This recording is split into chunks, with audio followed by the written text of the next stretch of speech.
Students, today's topic of my lecture, conceptual problems on electric charge and Coulomb's law, etc. So today we have to solve whatever you learn in the previous videos in the form of conceptual problems. So the first problem that I am taking, what is the cause of charging? So what you have learned, when the two bodies we rub with each other, then both gets electrified. That is the one body that transfer the electron, another body gain the electrons. That process is called electrification or charging. So the answer of this question in the best form is actual transfer of electrons from one material body to another material body during rubbing. Now another conceptual problem, is mass of a body affected on charging? Obviously yes, because when the charging takes place, then what happens? Then electrons from one body transfer to another body. So when the electrons get transferred, then the body which gains the electrons, its mass slightly increases, and the body which loses the electron, its mass decreases. Third question is, an ebonite rod is rubbed with fur or wool. What type of the charge do they acquire? What happens when we rub the two bodies? Then one body loses the electron, another body gain the electron. Or rather we can say that one body transfer the electrons to the other body and the other body gain the electrons. So during this process, the one body becomes positively charged body. That is the body which transfer the electron, that becomes positively charged body, and the body which gain the electron, that becomes negatively charged body. So here an ebonite rod rubbed with fur or wool, then in that condition ebonite rod that acquire negative charge and the fur or wool that acquire positive charge. It means fur or wool that transfer the electron from it to the ebonite rod. So that's why the ebonite rod that becomes negatively charged. Another problem, fourth, what is the basic cause of the quantization of charge? So what happens when the two bodies they rub with each other, then the electron get transferred from one body to another body, and that transfer of electron is some integral multiple of basic unit of charge. That is, if one electron get transferred, then 1 e charge gets transferred. If two electrons get transferred, then 2 e charge gets transferred. So that is the basic cause of quantization of charge. The best way to express this answer is, the basic cause of quantization of charge is that during rubbing, only an integral number of electrons can be transferred from one body to another. That you understand like that, either one electron get transferred or two or three or four, like that. Never be zero point 0.5 electron get transferred or 1.5 electron get transferred. That's why we say that it is an integral number of electrons. Now fifth problem, in a medium the force of attraction between 2 point charges when placed at distance d is F. So what the question is saying, you are considering the 2 point charges which are placed at distance small d. At that time the force acting between these 2 point charges is F. Now the question is, what distance apart should be kept these same 2 point charges in the same medium, so that the force between them becomes, first case 3F another case is F by 3. So your aim to find out the distance between the 2 point charges, and at that time the force between them is acting 3F in first case, and in the second case it is F by 3. So first case I will solve here, and the second case you solve yourself. So you see here, as you know that F equal to 1 upon 4 pi epsilon naught Q1 Q2 upon D square. So here 1 upon 4 pi epsilon naught Q1 Q2 are the constant. So only the variable is D square. So that's why F is inversely proportional to D square. That you mark as equation number 1. Now if we say that when the force between these two charges is 3F, at that time we consider the distance is D, capital D. Then equation 1 becomes 3F directly proportional to 1 upon D square. Now from equation 1 and 2, or in a simple way we can say that you divide the equation 2 by equation 1, then what you will get, 3F upon F equal to D square upon capital D square. Then F and F get cancelled, then you will get 3 equal to small d square upon capital D square. Then rearrange it, then capital D square equal to small d square upon 3, and then it becomes capital D equal to small d upon root 3. So similarly, second part you have to solve.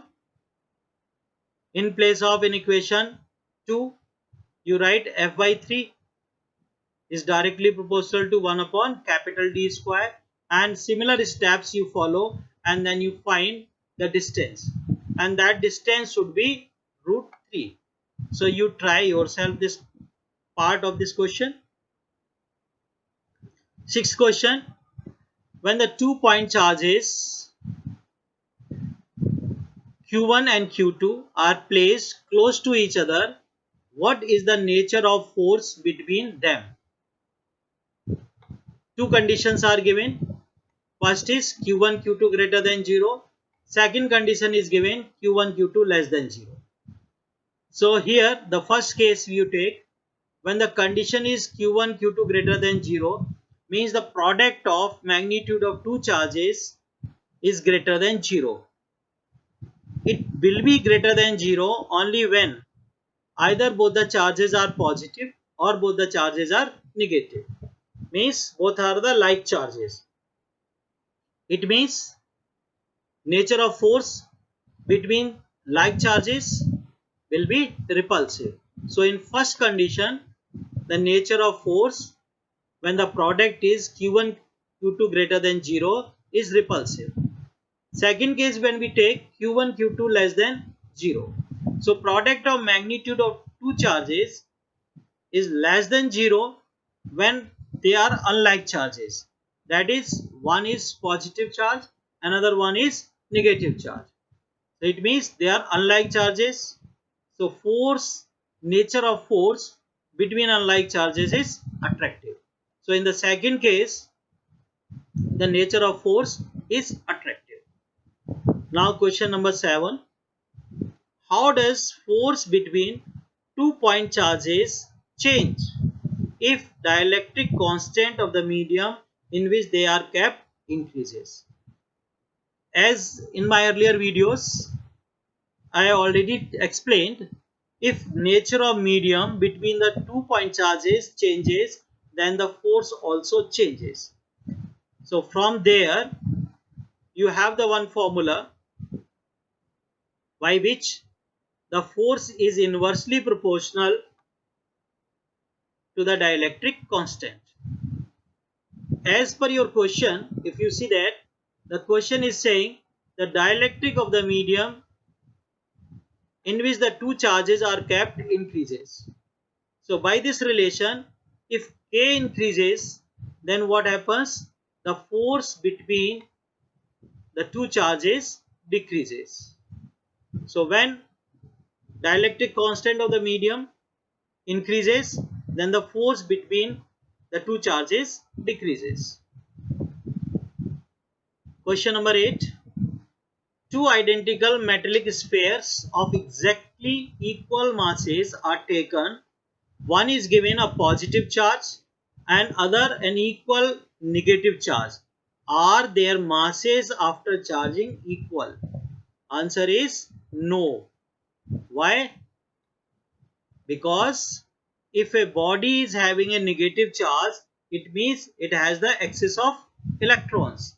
If a body have the positive charge, it means it is having a deficiency of electrons.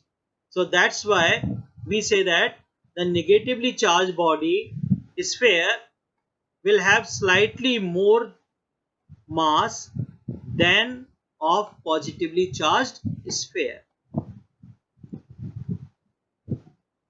Question number 9. A metallic sphere is charged negatively. Will its mass increase, decrease, or remain the same? Just I explained problem number 8.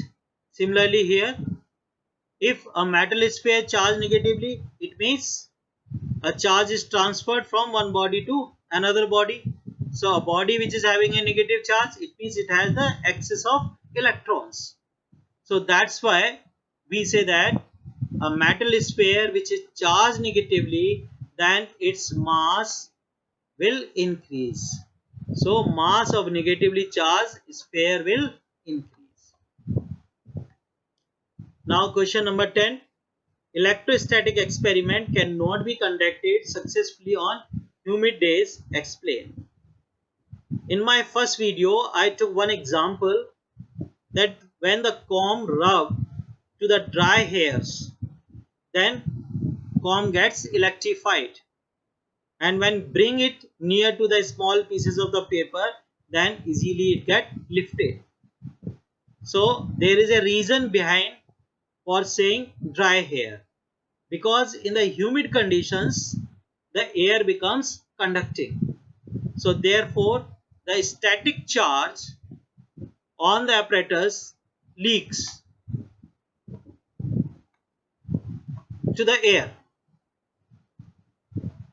For this reason, the electrostatic experiment do not work well in humid days.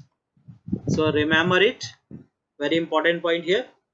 Another question is, can relative permittivity of a medium be less than 1? No. Why? Because air or vacuum has the minimum relative permittivity that I already explained. In case of vacuum and air, the relative electrical permittivity is equal to 1. That is K equal to epsilon naught upon epsilon naught equal to 1. Therefore, relative permittivity of all other media is greater than 1. You just remember it. Some values I told you, just like in case of the water, its value is 81. In case of the metal, its value is infinite. Now question 12. What is the advantage of expressing the Coulomb's law in vector form? As you already know that whenever we are expressing a quantity in terms of the vector, then we are talking about its nature, magnitude, as well as direction. So similarly, here the Coulomb's law, when we are expressing in terms of the vector form, then we are getting its nature, magnitude, and direction of electrostatic force. Question 13. Repulsion is the sure test for electrification. Explain. You understand like that when you take a charged body and an uncharged body and bring the charged body near to the uncharged body, then due to the induction phenomena, what happens? Equal and opposite charge developed onto the uncharged body. So there is a attraction. Or you take two bodies of equal and opposite charges then also there is a attraction. However, repulsion will take place only between the bodies having the similar charges. That's why we say that repulsion is the sure test for electrification. Now question number 14. What will be the charge on a 7 and 14 nucleus? So here this 7 is atomic number, 14 is mass number, and this 7 is equal to the number of protons or number of electrons. Then you apply for calculating the charge the expression of quantization of charge, that is Q equal to plus Ne, as we are taking here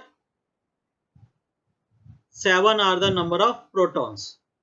So substitute the value in place of N plus 7, in place of E the charge is 1.6 into 10 raised power minus 19. So when you calculate it, then you will get 11.2 into 10 raised power minus 19 coulomb. So this much of the charge on 7 and 14 nucleus. Question number 15. How will you give permanent positive charge to a conductor by induction? That I explained you in my first video, how the induction phenomena takes place and an uncharged body that becomes charged. So here also we take a conductor AB which is uncharged and bring near to it a negatively charged body C. Then what happens? At point A of the conductor AB, equal and opposite charge developed, that is positive charge, and at point B a negative charge developed. Now we connect this point B to the earth. Then what happens? This negative charge that goes to the earth. So only positive charge left onto the conductor AB. Now we remove the body which is having a negative charge, that is the body C. Then only the positive charge which left onto the conductor AB is uniformly distributed. So we can say that now the body AB having a permanent positive charge by the phenomena of induction. Another question 16. The leaves of an electroscope always diverge when bring a charged body near it without touching it. Why? You remember in this question a word is written without touching it. It means induction phenomena is going to be takes place. So here we consider one electroscope and bring near to it a negatively charged body. Then due to induction phenomena, onto the one surface of metal knob a positive charge is developed, and onto the other surface negative charge developed. That negative charge goes through this metal rod to the gold leaves. Now the gold leaves are having a negative charges, so that's why due to the repulsion divergence takes place. Question number 17. A gold leaf electroscope is charged negatively. Means the gold leaf is already negatively charged in electroscope. If an unknown charge body X is brought near to its cap, that is near to its metallic cap, then divergence of leaves increases. Is the unknown charge positive or negative? So obviously you see that the answer is itself given in the question. What it is saying? Gold leaf electroscopes already negatively charged, and when you are bringing a unknown charged X body near to the metal cap, then divergence of the leaves increases. It means more negative charge developed onto the gold leaves. So that's why the divergence increases. And that can be possible only if uncharged body X having a negative charge on it, and when bring it near to the gold scope, then what happens, onto the one surface due to induction positive charge developed, onto the other surface negative charge developed, and that negative charge goes to the gold leaves through this metal rod, and more negative charge now developed onto gold leaves, due to which degree of divergence of gold leaves increases. Then we can say that the uncharged body X is having a negative charge. That is only possible when uncharged body X is of negative charge. Now question 18, very important question. So many times in different examinations this question asked in CBSE. Vehicles carrying inflammable materials usually have chains that hang down and drag on ground. Explain why. Its reason is very simple. If you little think it, what happens when a vehicle is in motion, then its tires rub against road.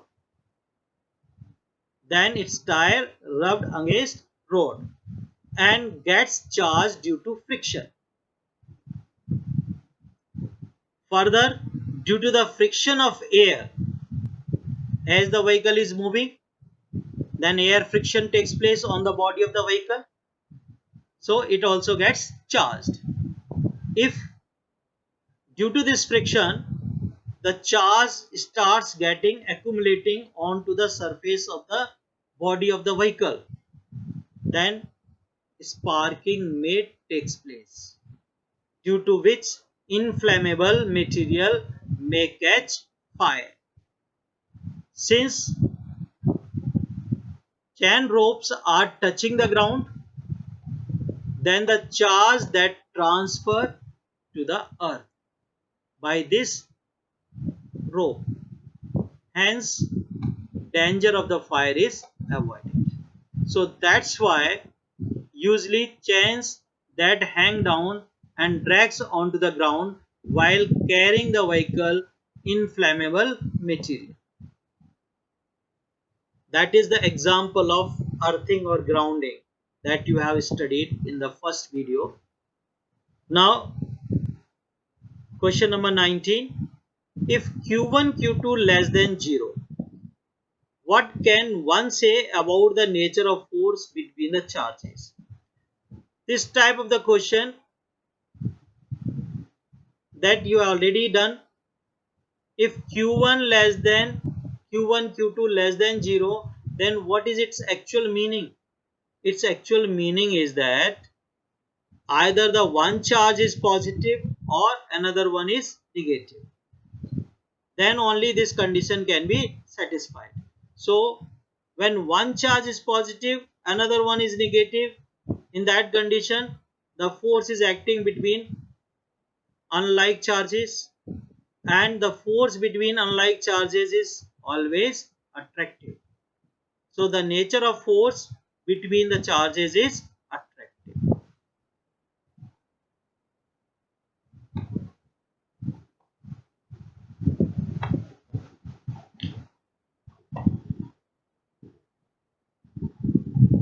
Twentieth question. Although ordinary rubber is insulator, the rubber tires of aircraft are made slightly conducting. Explain why. Now before giving the answer of this question, you just imagine that when aircraft take off or landing onto the airport, then what happens? Tires of aircraft, they run onto the runway, as a result of which electrification of tires due to the friction takes place. If tires are non-conducting, then what happens? Then the excessive of charge will get accumulated onto the tires, due to which sparking may take place. If sparking may take place, then there is a danger of catching the fire by the aircraft.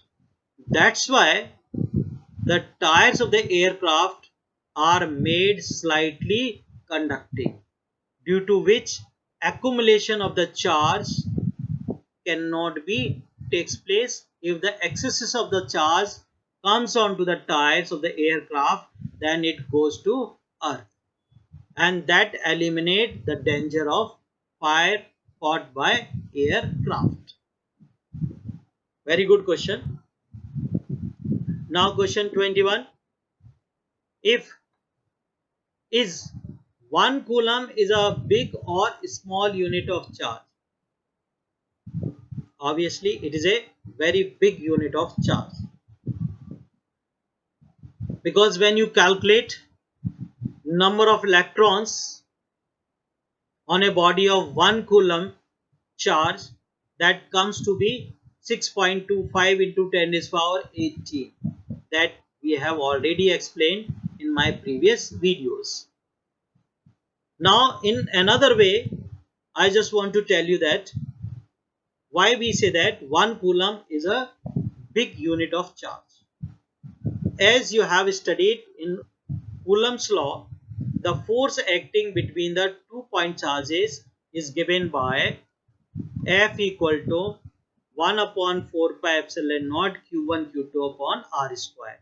So when we substitute the value of 1 upon 4 pi epsilon naught, that is 9 into 10 is power 9 in that equation, and in place of Q1 Q2 1 coulomb, and in place of R 1 meter, then the force comes F equal to 9 into 10 is power 9 Newton, and that is a huge magnitude of the force between the two charges of 1 coulomb charge each. So that's why we say that 1 coulomb is a big unit of charge. Question number 22. Can two balls having the same kind of charge attract each other? Yes, we can say. Remember it, this question is very confusing. Can two balls having same kind of charges? Earlier what we say that if the two bodies having the same charges, same kind of the charges, then we say that they repel. But here we are saying, can they attract? Yes, in one condition. What is that one? If we say that charge on one ball is large as compared to the charge on another one, then the ball with large charge will induce a large charge of equal and opposite on the other ball due to the induction phenomena. As a result, attraction will take place.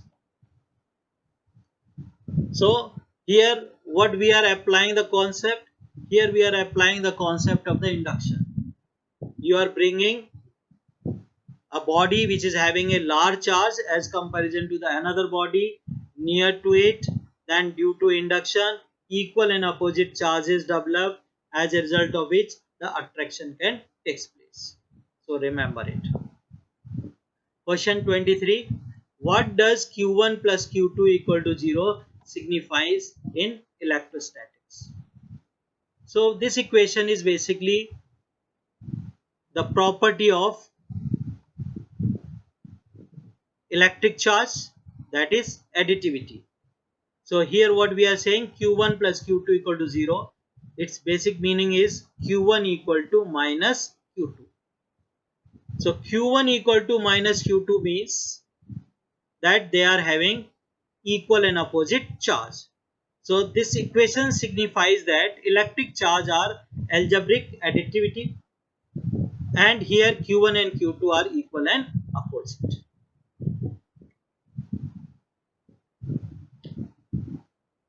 Question 24. When you rub comb through the dry hairs, it attracts bits of paper. Why? What would you expect if hair is wet or if it is a rainy day? I think already I explained this one in the previous one question. Again you see that when the bits of the papers are wet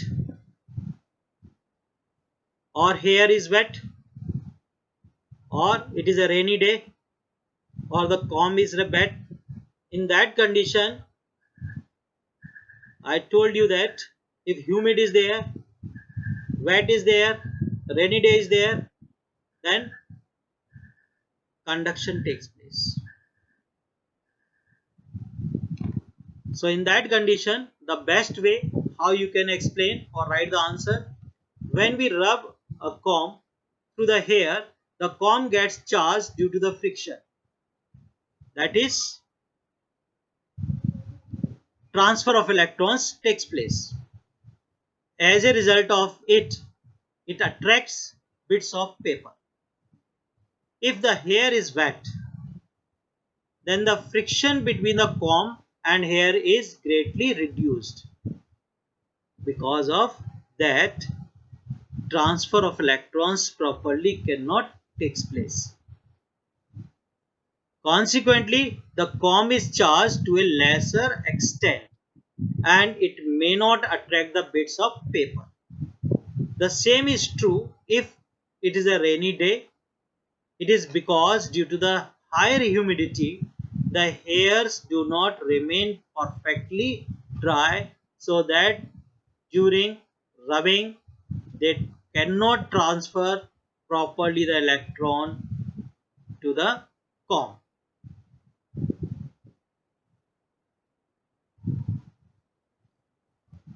Question 25. How can you charge a metal sphere positively without touching it? The same type of the question you have question number 15, and there I explained it already. Further you can see here. Here we are taking a one metal sphere which is mounted on an insulated stand. Now we bring a negatively charged body near to it. Then on its one surface equal and opposite charge developed, that is positive charge, and onto the other surface negative charge is developed. And this surface is connected to the ground or earth. Then this negative charge that goes to the earth. Then only you have left positive charge over to it. Now we remove the earthing or the grounding. Then what happens? Then the positive charge is uniformly distributed over to the metal sphere, and the metal sphere becomes positively charged. So answer is similar to the question number 15. Now question number 26, a very important question. If 10 to the power 9 electrons move out of a body to another body every second, means every second 10 to the power 9 electrons are transferred from one body to another body, how much time it takes to get the total charge of 1 coulomb on another body? Again you can see here that 1 coulomb is a very big unit. Then how many years you will get for charging a body of 1 coulomb charge in this problem? So every second 10 to the power 9 electrons are transferred. Then you can calculate the charge which is transferred in 1 second from one body to another body. So charge on electron is 1.6 into 10 to the power 19, and in every second 10 to the power 9 electrons are transferred. So 1.6 into 10 to the power minus 19 multiplied by 10 to the power 9 charge is transferred in every second from one body to another body. So that is 1.6 into 10 to the power minus 10 coulomb. This much of the charge given out in 1 second. Now the time required to accumulate a charge of 1 coulomb, then that we can estimate it by 1 coulomb divided by 1.6 into 10 to the power minus 19 multiplied by 10 to the power 9. That we have already calculated. So directly we have written here 1.6 into 10 to the power minus 10. When you calculate it, then it will come 6.25 into 10 to the power 9 second. Now you convert it into years. So what you will do? 6.25 into 10 to the power 9 divided by, in a year, 365 days, 24 hours multiplied by 60 into 60. Then you will get this much of year, that is 198 years. Approximately 200 years. So if a body transferring 10 to the power 9 electrons in every second, then it takes approximately 200 years to transfer 1 coulomb of charge. That's why 1 coulomb is a very large unit, and that we use in some practical purposes. So if you like my video, then like it, subscribe and press the bell icon. Thank you. Have a nice day.